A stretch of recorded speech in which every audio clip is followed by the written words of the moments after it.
d'habitude, pour la libre antenne, 21h, minuit, c'est la deuxième partie. Et voilà, donc après avoir eu voilà, on a bien parlé de cette situation au Gabon, je pense que ça méritait un bon débrief comme ça. Au moins on peut comprendre, je pense, dans l'ensemble ce qui se passe, parce que c'est difficile de parler d'un sujet sans en avoir comme ça, justement, une vision assez synthétique, hein, assez globale, pour comprendre l'histoire. D'ailleurs, à ce propos, je voulais dire, parce que je vois que en ce moment, ça se charcle beaucoup. Ah, je suis français de souche, machin. Ah oui, oui.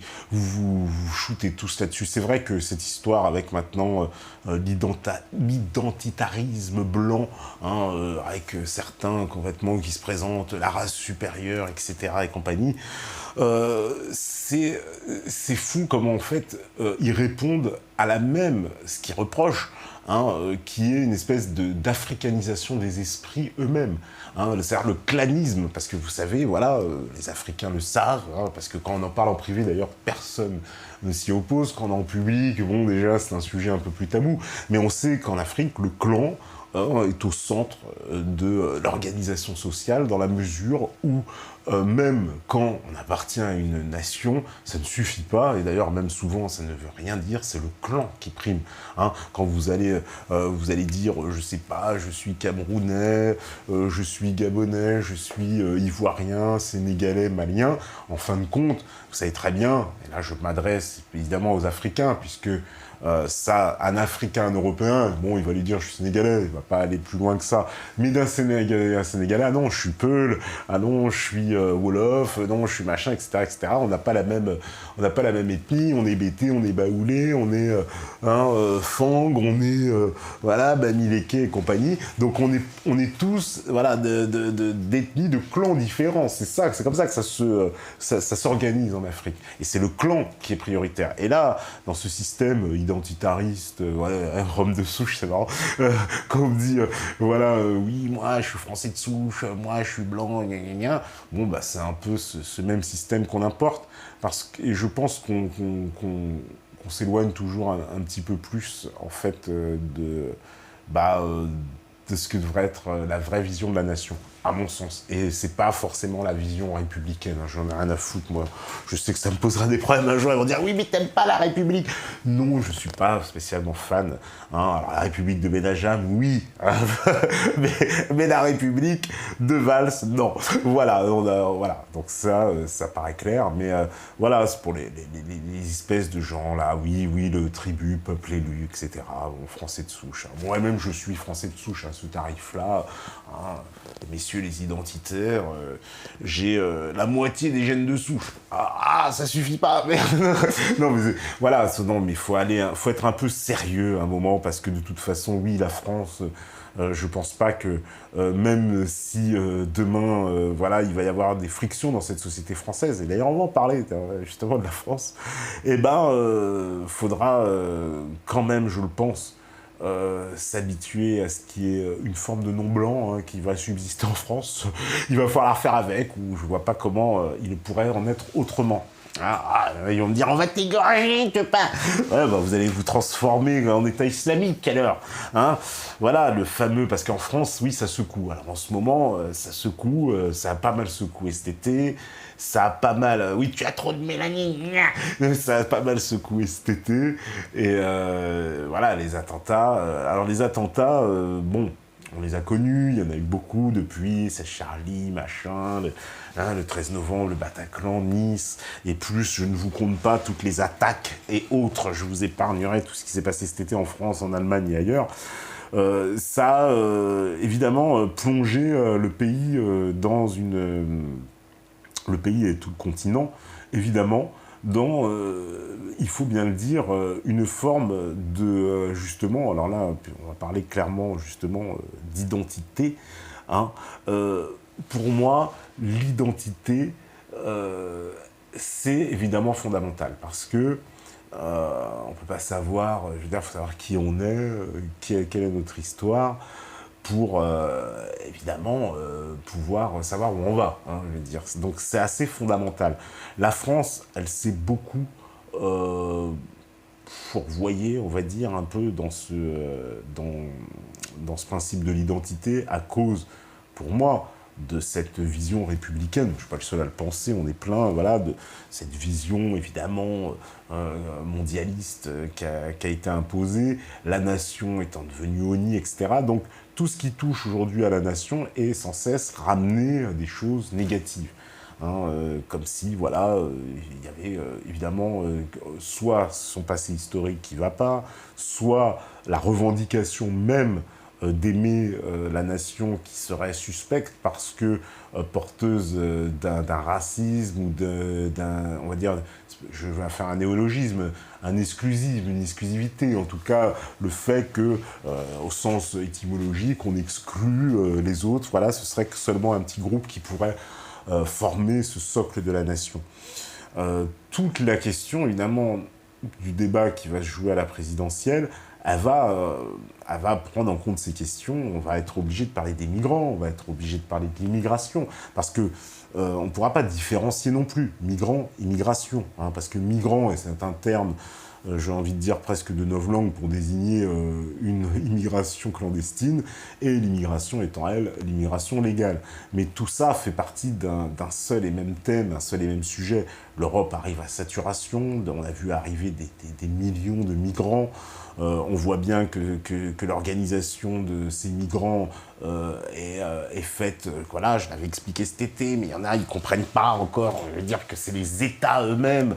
En particulier, je vous invite à regarder le reportage de TV Liberté là-dessus, vous verrez que les migrants sont pris en charge par les États aux frontières, qui les répertorient, etc., et qui les acheminent littéralement, donc à partir de la Grèce, de la Turquie, vers l'Allemagne, évidemment, puisque vous savez que Merkel a déclaré que l'Allemagne était prête à accueillir des hordes de migrants, ce qui n'est pas sans lui poser de problème, puisque dernièrement, ça fait la une des journaux, évidemment, dans son fief, elle a perdu l'élection, elle est arrivée 3e derrière le Parti socialiste et un parti dit identitaire, extrême droite, enfin c'est comme ça que vous est présenté. Dès que vous êtes anti-migrant, de toute façon on vous présente comme quelqu'un d'extrême droite, alors que quand même, je veux dire, je ne sais pas si ces gens sont aveugles, s'ils voient les conséquences. Je veux dire, tous les jours, on a connu un été d'enfer en Allemagne, mais en France aussi. Alors on va dire, c'est pas les migrants. Je suis désolé, il faut me voir les faits divers, ce qui se passe à Rennes, ce qui se passe partout. On a vu à Lorient, à Vannes, il y a eu des trucs à Lyon, à Toulouse, partout. Alors, certains diront, ah oui, mais bon, on voit ce qu'on veut voir, machin. Mais tout ça est quand même lié. Et le pourrissement de la situation, il est qu'on a des autorités qui nous expliquent non, ça n'a pas de problème. Je sais pas, je veux dire, comme vous autres, vous pouvez aller sur les sites, vous allez voir ce qui se passe à Calais. Voilà, je veux dire, aller voir sur les chaînes, une chaîne de Calaisiens en colère, qui en plus, je trouve, font des vidéos qui ne sont pas partisanes, qui essayent de, je pense, nous montrer, en fait, plus avec leur œil, la réalité quotidienne qu'est la leur, et vous allez voir que ces migrants-là sont complètement, absolument hors de contrôle. D'ailleurs, c'est Nathalie Mouchard, la maire de Calais, qui le déclare elle-même. Vous voyez, ce n'est même pas mes propos, c'est elle qui déclare que cette violence est devenue hors de contrôle. Vous avez vu que c'était quand il y a même pas 2 semaines, une équipe de la BBC donc, qui roulait sur ce fameux autoroute, c'est le A16, me semble-t-il, qui va jusqu'à Calais, et qui s'est fait littéralement... tu vois, on va dire, littéralement, atomisés. Ils ont failli mourir, vous voyez, les journalistes, parce qu'on jette, il faut savoir que les migrants jettent des ferrailles, des blocs de béton sur les routes, tel point qu'on est obligé de mettre des espèces de clôtures comme ça au-dessus des autoroutes, au-dessus des ponts, machin, enfin... Mais ce n'est pas la solution. J'ai vu que les Anglais avaient proposé, c'était encore il y a quelques jours, d'acheter une clôture. C'est la solution qui a été retenue, semble-t-il. Donc de faire, en fait, construire une espèce de mur comme ça qui empêcherait évidemment l'accès au port. C'est complètement fou, puisqu'évidemment, vous savez très bien que ils franchiront la clôture, ils vont la détruire, etc. Bon, c'est l'Angleterre qui paye. À ce tarif-là, comme on joue les gardiens quand même de la frontière anglaise, ils leur ont dit bon bah c'est vous qui allez régler la facture et c'est la DDE qui va construire. Mais tout ça n'est que du colmatage, puisque vous avez vu qu'aujourd'hui on parle de 10 000 personnes. 10 000 personnes. Mais comment on va faire pour les sortir, ces 10 000 personnes? Oui, un mur de 4 mètres sur 1 kilomètre, tout à fait. Oui, c'est comment on va faire pour sortir 10 000 personnes? Je veux dire, ça va être une opération militaire. D'ailleurs, les habitants ne se laissent pas avoir. On leur a dit, oui, couper le camp par étapes, etc. Et puis on dit, non mais attendez, vous allez couper par étapes, puis les mecs, vous allez bouger là, ils vont repartir là, ceux que vous allez mettre là, ils vont aller là, et ça va recommencer, et puis on n'en finira jamais. Et là, il faut bien quand même être devant l'évidence. Pourquoi cette situation est possible? Pourquoi une situation comme Calais, c'est possible en France? C'est l'ouverture des frontières. Il faut arrêter de tergiverser pendant 100 ans. On est dans un espace sans frontières. C'est un des dogmes voulus depuis le départ par l'Union européenne. Et comment aujourd'hui voulez-vous empêcher des gens de rentrer sur le territoire français? La France est ouverte aux 4 vents. Hein. Voilà, vous avez vu toutes ces images à Vintimille, vous avez vu... Hein, voilà, si vous avez comme ça des hordes de gens qui se présentent à vos frontières, eh ben, ils passent en force, hein, on les a retrouvés après à Menton, à machin, ils étaient dans toute la France, c'est comme ça. Voilà. Donc c'est un peu, vraiment le plus, le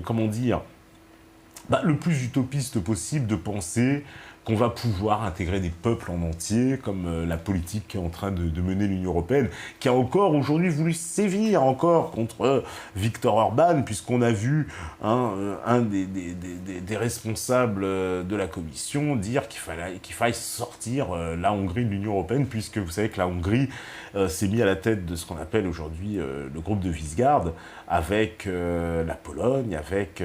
la République tchèque et la Slovaquie, et qui refusent absolument donc les quotas de migrants qui sont imposés par Bruxelles.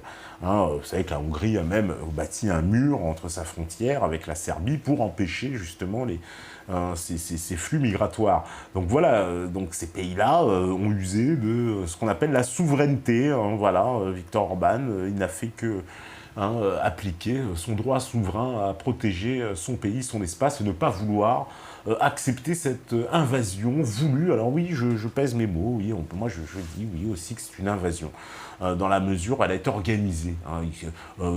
Présenté évidemment à l'aune, alors tous les pathos, évidemment, oui, j'ai pas de cœur, attends, les pauvres gens, la guerre, etc. Puis on va encore montrer des enfants morts ou des enfants dans des ambulances, oui, pour faire pleurer dans les chaumières, ça marche. Mais une fois qu'on a pleuré, il faut se remettre un peu on va dire dans le sens de la raison, et voir quelles sont les conséquences réelles de cette invasion migratoire. Et invasion parce que, à mon sens, et c'est pas qu'à mon sens, sont les faits organisés, voulus, prémédités, imposés par les gouvernements. Parce que ce sont les gouvernements qui nous imposent. Vous voyez ce qui se passe en France en ce moment, ça ne s'invente pas. Chaque fois que vous avez des réunions publiques organisées par les mairies dans lesquelles on va installer des camps de migrants, vous avez vu les réactions. Toutes les mairies, d'ailleurs, commencent par remarquer effectivement que la population est extrêmement concernée, dans la mesure où il y a eu, il n'y a jamais eu autant de monde à chaque fois dans ce genre de réunion.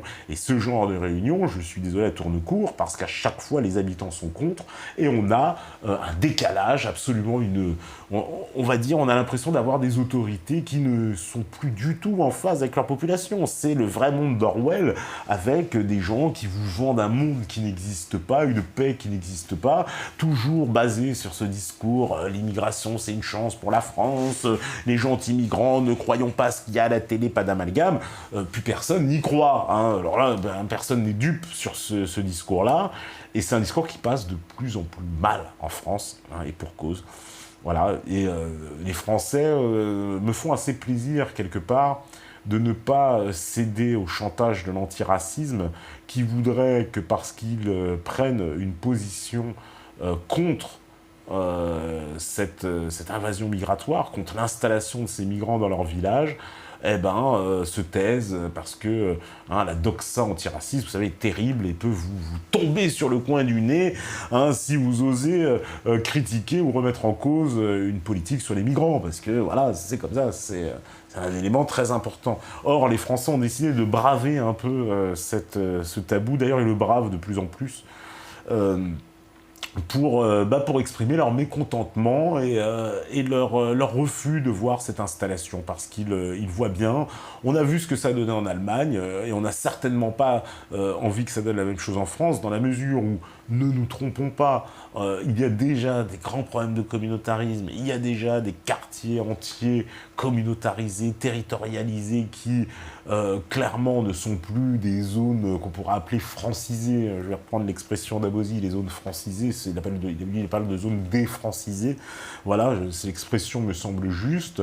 Donc on va pas accélérer ce phénomène avec les migrants, quoi. Je suis désolé, je pense que c'est une question de bon sens. Et aujourd'hui, en plus, la politique qui est menée, voilà, quand oui, on me dit Emmanuel Cos veut réquisitionner les lieux publics pour les migrants, oui, tout à fait, j'ai vu qu'ils avaient réquisitionné des châteaux, on avait même vu des affaires, des apparts, des machins, etc., partout. Et en fait, tout ça s'impose encore une fois aux Français sans qu'on leur demande leur avis. Hein, on leur a pas demandé leur avis concernant l'immigration légale. Et alors là, on leur demande même pas leur avis sur l'immigration illégale. Parce qu'il faut quand même remettre les choses en place. Il s'agit de gens qui sont rentrés illégalement, qui sont clandestins, qui n'ont pas vocation, en tout cas, à être sur le territoire, puisqu'ils n'ont pas été invités ou autorisés, hein, que je sache. Mais bon, sortir ce discours-là, facho, salaud, et la guerre, et machin, et la guerre. Aujourd'hui, j'ai encore vu un article sur Châteaudet, où on nous montrait qu'en Allemagne, des migrants retournaient en vacances dans le pays d'où ils arrivaient, à tel point que l'Allemagne envisage de faire inscrire absence de danger de certains pays et de retirer le statut de réfugié. Faut quand même pas déconner, les mecs partent en vacances. Bah non, mais c'est... Je sais pas. En tout cas, dans quel monde on vit. Quand on voit ça, pas étonnant ensuite... Hein, messieurs, là, les politiques, qui ne regardaient pas, mais bon, qui est une réaction épidermique, en fait, à l'installation de ces migrants dans les villages de France, comme vous voulez l'imposer. Hein, comme on a vu à Paris, Hidalgo, on voit dans le 19e, c'est une réussite, vers Stalingrad, allez voir les images sur Internet, mon Dieu, quel exemple d'intégration, je pense que... ces gens-là, il y a tous les futurs Montaigne qui sont là, en train de... Ils ne demandent qu'à s'exprimer. Non, mais il faut être quand même un peu sérieux 5 minutes, quoi. Hein, donc on est en train de tiers-mondiser le pays, en ramenant des gens. Alors oui, ils sont dans la merde. Ah oui, et qu'est-ce qu'on fait, alors? Non, mais qu'est-ce qu'on fait? Parce que ceux qui ont des bonnes âmes charitables, toujours à vouloir accueillir toute la planète entière, au nom, en plus, toujours, c'est pour ça, c'est toujours lié au discours antiraciste. On a été salauds, attends, c'est à cause de nous. Moi, j'ai entendu des gens me sortir, oui, mais attends, c'est à cause de nous. Alors je lui dis, oui, c'est à cause de nous, mais en Érythrée, qu'est-ce que la France, elle a fait? Je veux dire, en Somalie, machin. Oui, mais c'est l'héritage colonial de l'Afrique. C'est comme ça, c'est tranquille. La France, éternellement, elle doit supporter l'héritage colonial, même des pays où elle a jamais mis les pieds. Mais bon, c'est quand même extraordinaire, quoi. Je veux dire. Et au nom de ça, on nous impose donc cette immigration massive qui, faut bien le dire, alors là, ils vont dire, il s'est le pédisé, le mec. Mais non, je suis désolé, mais arrêtez, il faut quand même ouvrir les yeux. Pensez qu'on va ramener comme ça, sans cesse, des peuples en entier, et que ça ne va pas avoir d'incidence sur l'influence culturelle, sur la cohésion sociale, et sur, in fine, la cohésion nationale même du pays, c'est soit être complètement fou, soit être complètement ignorant. Mais je ne vois pas, c'est pas possible. On ne peut pas avoir les yeux en face des trous et comme je vois certains tenir les raisonnements qui nous tiennent, non, machin, ça n'a rien à voir. J'ai vu le dernier discours d'Hollande, que non, tous ceux qui critiquent l'immigration, ils ont rien compris, etc. Faut quand même arrêter, quoi. Faut quand même arrêter. Il n'y a pas, faut arrêter, c'est pas du racisme, ça c'est l'argument. De toute façon, cet argument, dans pas longtemps, il va tomber. Je veux dire, les dernières années, vous avez vu l'argument antisémite, il est tombé parce que on a eu trop des alertes antisémites, machin. Et ben là, vous allez voir que tous ces arguments du raciste et tout aussi, ça va commencer à circuler. Les gens qui crient au racisme aussi, à tout va, à toutes les sauces. Dès que je me balade, moi aussi, je vois des anecdotes absolument incroyables. Dans un supermarché, où je vois une noire cliente insultait une caissière noire qui prenait la défense d'une blanche de raciste. Mais c'est la noire qui se faisait traiter de raciste par une autre noire. Non mais on est quand même...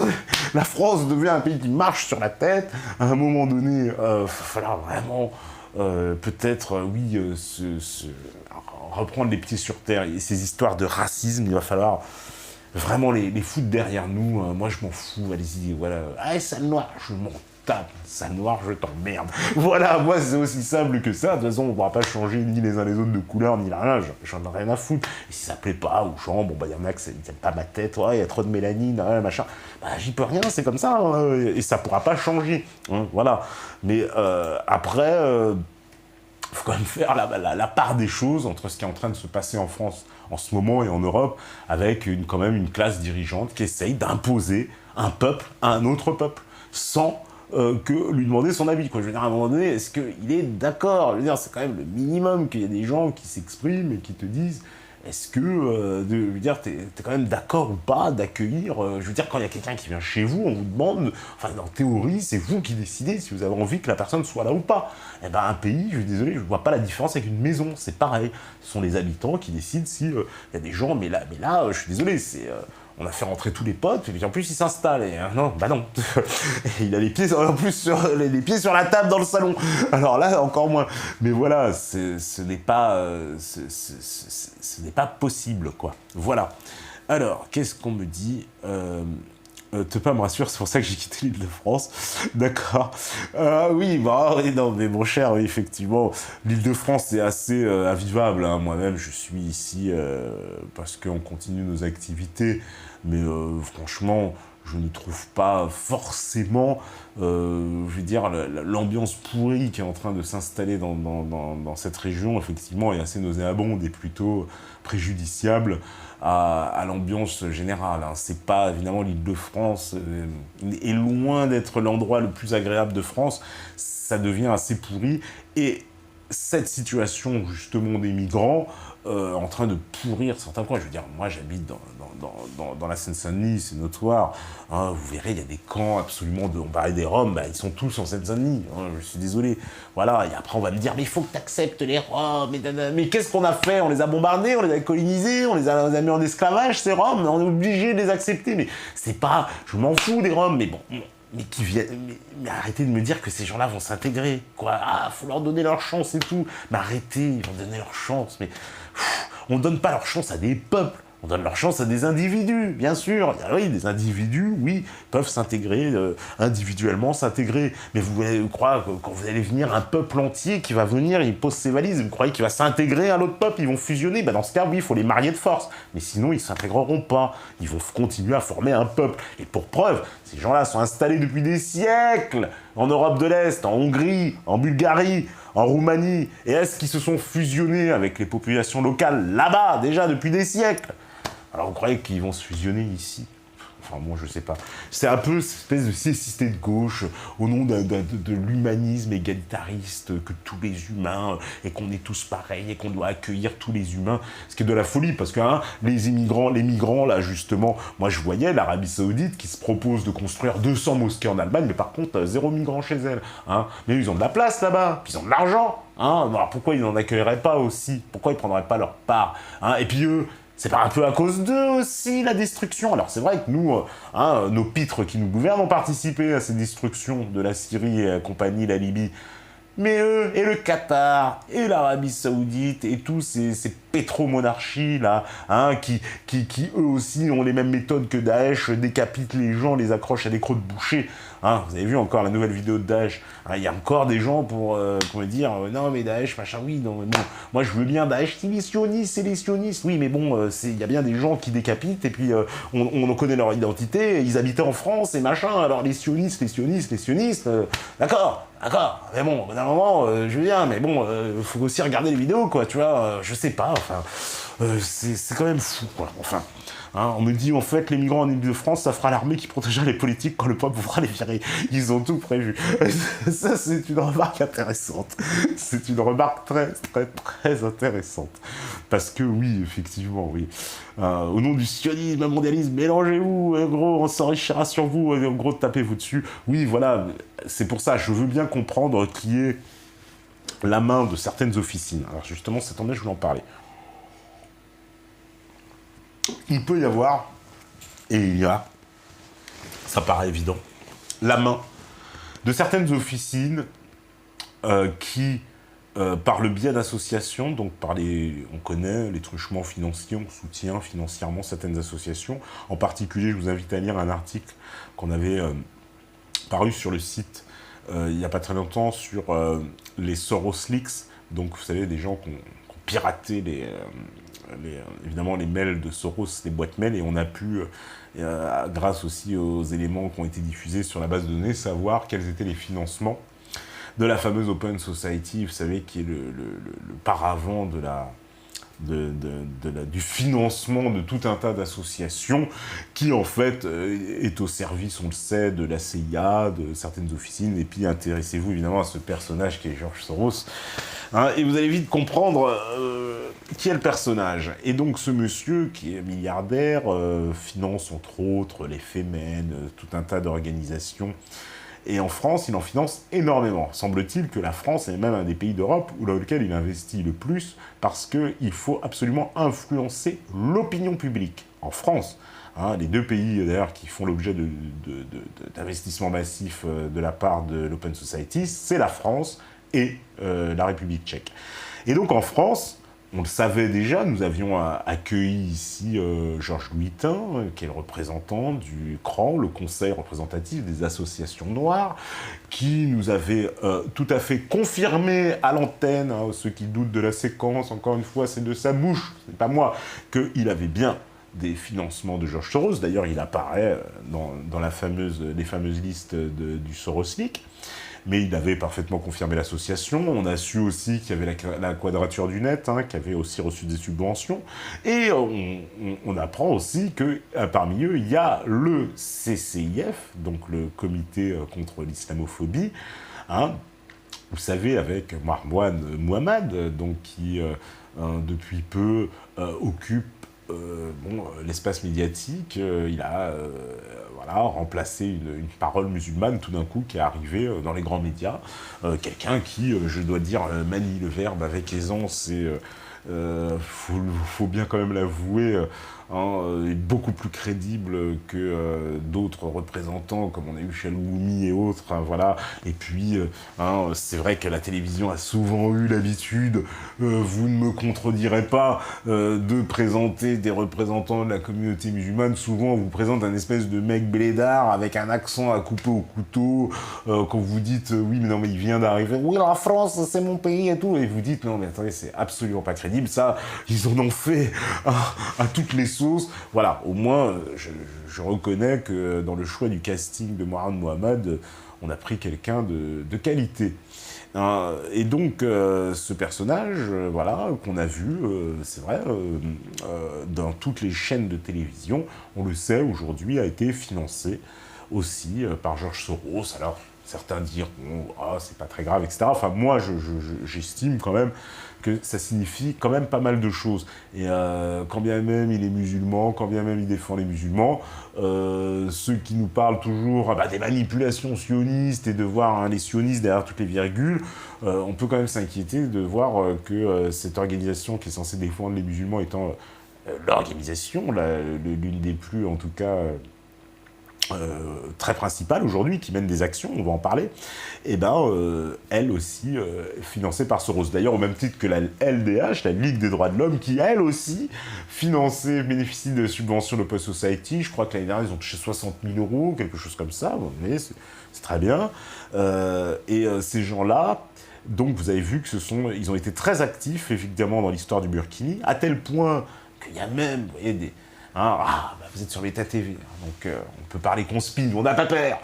Donc vous savez que cette association, en fait, la photo qui est parue dans la presse, vous voyez cette dame qui est sur la plage avec des policiers autour d'elle et qui a fait le tour du monde, la une des tabloïds anglais, etc., et puis qui a lancé en plus une fatwa contre la France comme pays du racisme, etc., enfin tout le monde s'est foutu de notre gueule à travers le monde, semble être une opération montée de toutes pièces. Parce que, voilà, renseignez-vous sur l'affaire, vous verrez que la personne, en fait, qui a produit la photo est un journaliste professionnel, qui était absolument bien placé, puisque c'est un zoom, donc voilà, qui a réussi à prendre les photos, c'est une agence qui a l'habitude de faire ce genre de scoop, qui est même spécialisée dans les scoops de paparazzi, qui a réalisé donc cette photo.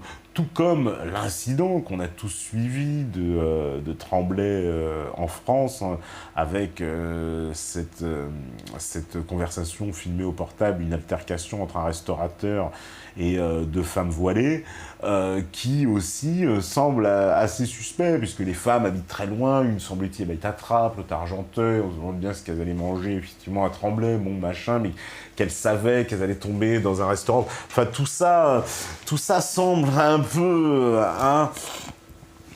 mais un peu quand même préparé, préprogrammé, enfin...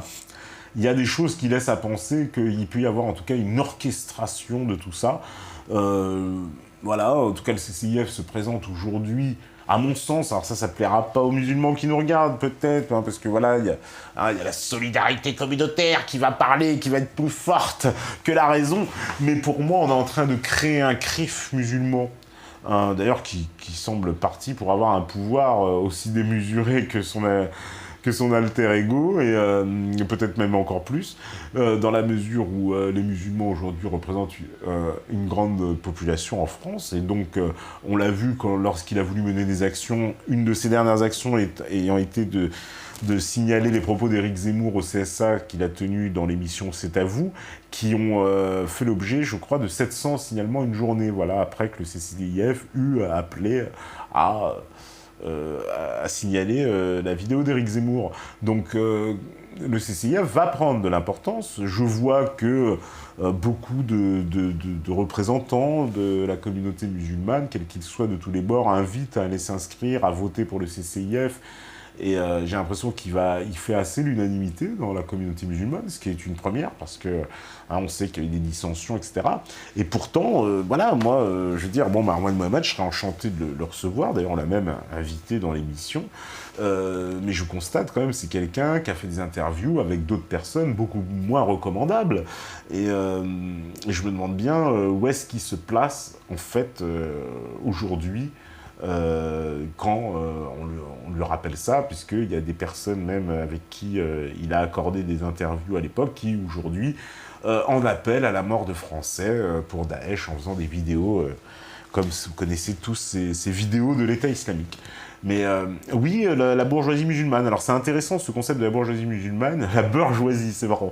La bourgeoisie. Un terme qui risque de passer dans le langage. La bourgeoisie, c'est marrant.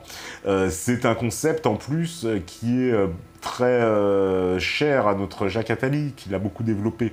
On en avait parlé, même dans l'émission avec Mathias Cardet, justement, de cet aspect de la bourgeoisie musulmane. C'est un terme qu'il a apporté en disant qu'il fallait qu'il y ait une bourgeoisie musulmane. Et peut-être bien que ce conseil, ce CCIF serait l'avant-garde de cette bourgeoisie musulmane. Voilà. Oui, alors voilà, on me dit le CCIF est tenu par les frères musulmans. Ben, c'est évidemment ce qu'on lui reproche. Ce sont des gens proches de l'UOIF qu'on dit proche des frères musulmans. Tout comme, voilà, un certain nombre d'imams qui ont les portes ouvertes à la télé. Moi, je pense à Tarek Obrou, évidemment, le recteur de la mosquée de Bordeaux, l'ami, le conseiller islam de Alain Juppé, hein, qui, on le sait, a fricoté aussi avec les frères musulmans depuis longtemps. Donc oui, il est à penser que les frères musulmans, vous savez, sont à l'offensive. On connaît, ils ont une stratégie bien connue. Hein, les musulmans connaissent ça, la taqiyya, le fameux double discours, double langage, hein, qui est à la fois en prétendant vouloir la démocratie, puis par derrière, pas du tout.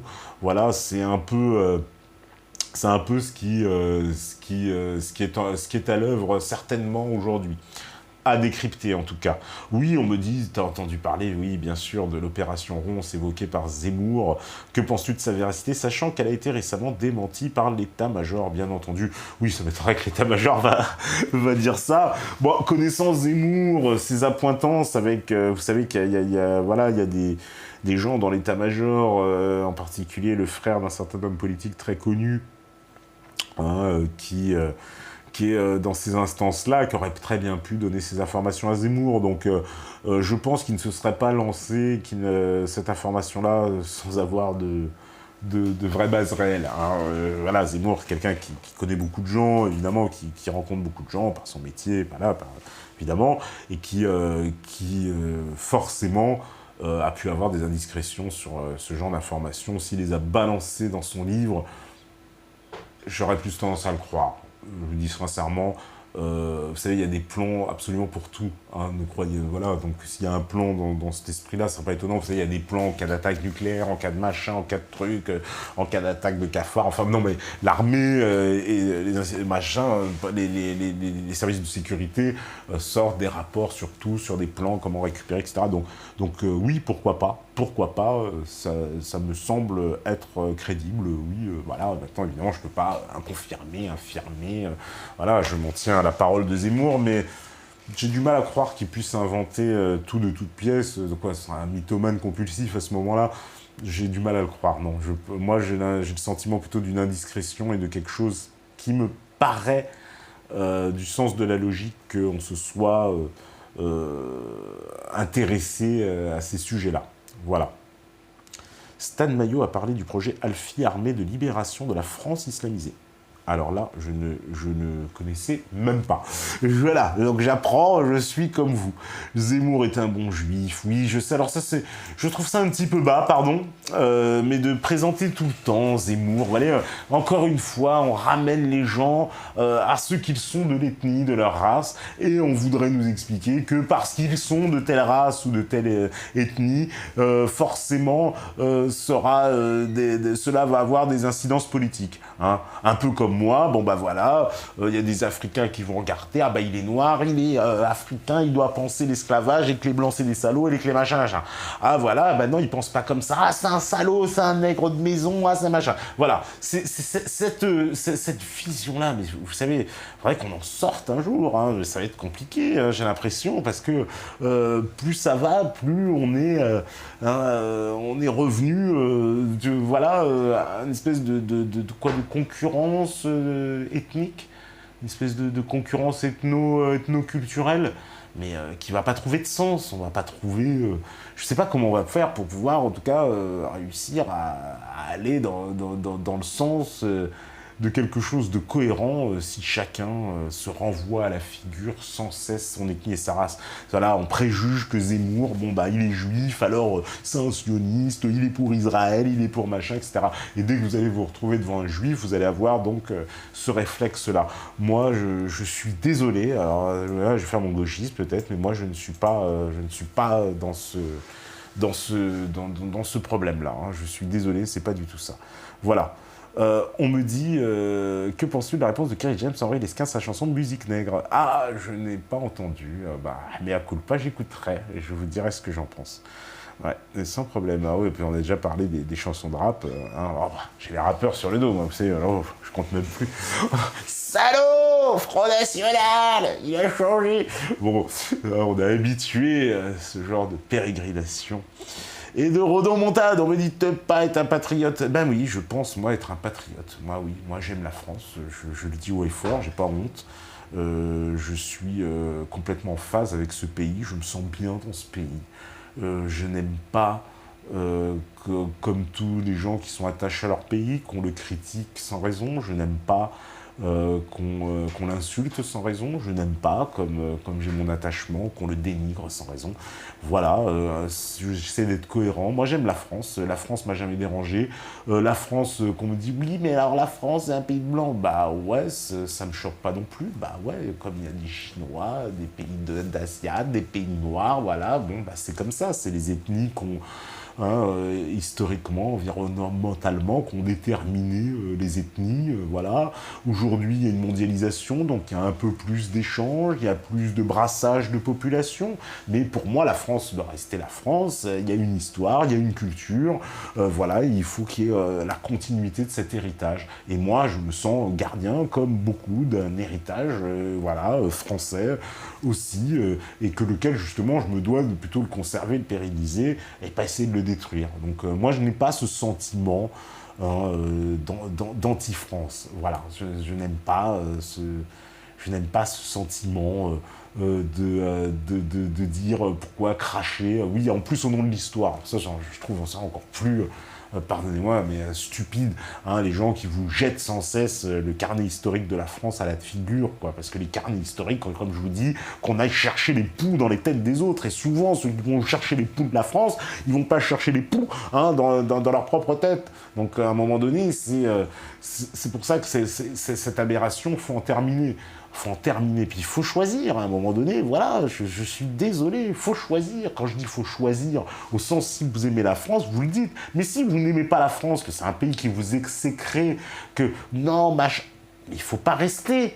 Et quand je dis ça, je suis pas Hitler, je suis juste cohérent, hein, parce que j'ai déjà dit ça, des gens, ah oui, mais on me dit ça, salaud, t'es là. Mais non, je suis désolé, il faut être quand même aussi cohérent au bout de sa démarche. Si on est ici, on me dit on se sent bien, bah on est bien ici. Mais si vous me dites je suis ici, ah non, je me sens mal, c'est un pays de salauds, comme j'ai entendu, un pays de voleurs, un pays... non, mais ne reste pas. Ne reste pas.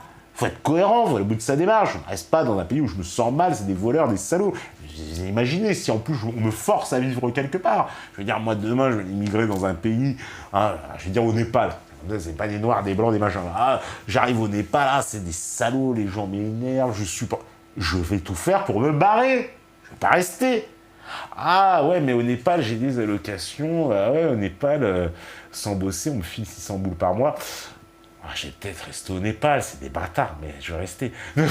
Non, mais faut, voilà, à un moment donné, on peut pas profiter, cracher, machin, le beurre, l'argent du beurre, la crémière, le pot et le terrain qui va avec. Non, faut quand même être cohérent, voilà.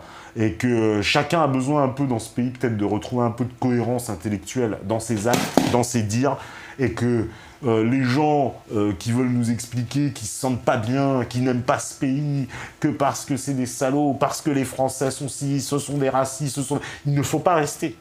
Et je suis cohérent, voilà, et c'est pas du racisme, l'extrême droite, non, c'est de la cohérence intellectuelle. À un moment donné, voilà, on se sent pas bien quelque part, on n'y appartient pas, on dit non, moi j'ai rien à voir avec cette communauté, non, ben on n'y reste pas.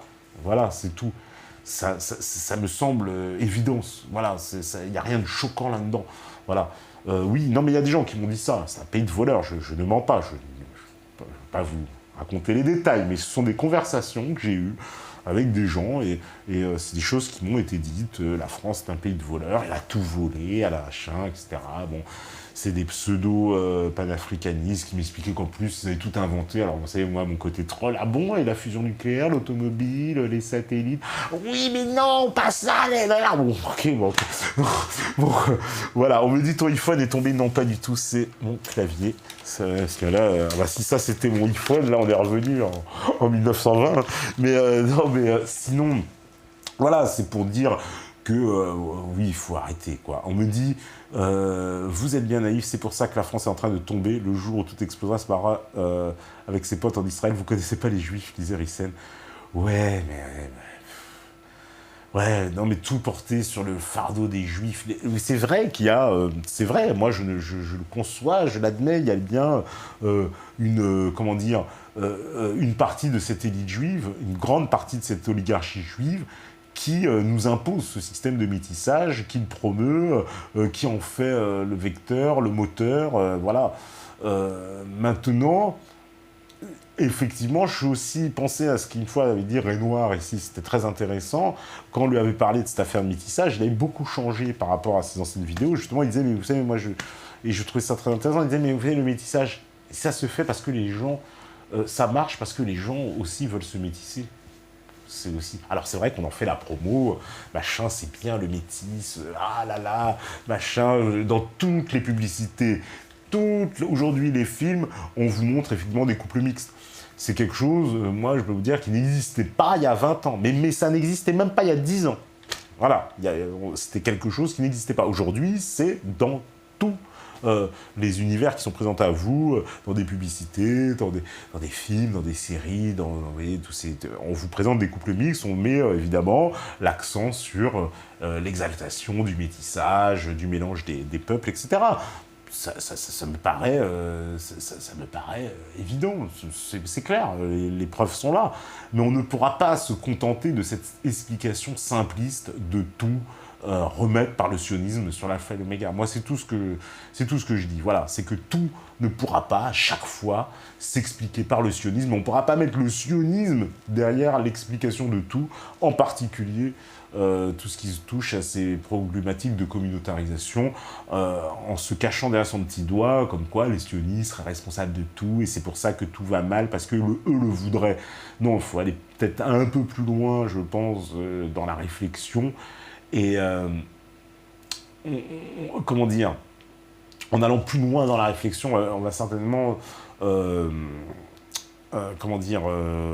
comprendre un peu plus l'étendue des dégâts qui sont en train de s'étendre devant nous chaque jour, quoi. Voilà. Hein, on me dit, lis Koudanov Kaderji avec la grosse Merkel lauréate de ce plan. Oui, enfin, Koudanov Kaderji, c'est quoi? C'est un métis hollandais-japonais. Donc rien à voir avec les sionistes. Hein.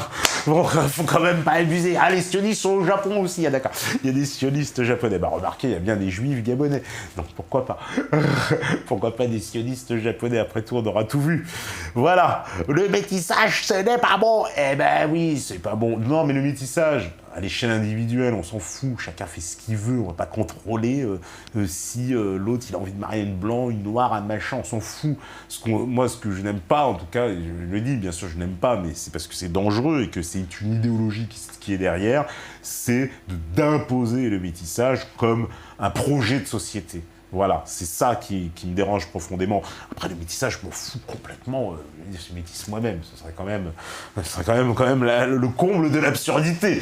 Mais voilà, peut-être justement cette position de métisse me permet de prendre du recul vis-à-vis des Noirs, vis-à-vis des Blancs, et de ne pas bercer dans l'identitarisme bête et stupide d'une pseudo-race supérieure qui n'existe pas. Et puis, il faudrait peut-être même se poser la question, si la race supérieure, ben, y a du boulot. Pour certains, je vous le dis. Voilà. Juifs, gabonais, tout passé trahi. Voilà, tu vois, immédiatement, c'est excellent. Bon, bah, en tout cas, on va faire la pause, je pense que c'est l'heure. Voilà. On me dit, il y a sionisme et sionisme. Ah, oulala, ça devient... Il y a sionisme et sionisme. Il y a Méta TV et Méta TV. C'est ça, c'est comme ça qu'il faut le comprendre. En tout cas, on va faire la pause et puis on va revenir juste après sur Méta.tv, retrouvez-nous sur Twitter, sur Facebook, sur YouTube, sur Dailymotion. On est partout, sur Twitter aussi, vous pouvez y aller. Et on se retrouve juste après. C'est la libre antenne et c'est Méta.tv. À tout de suite.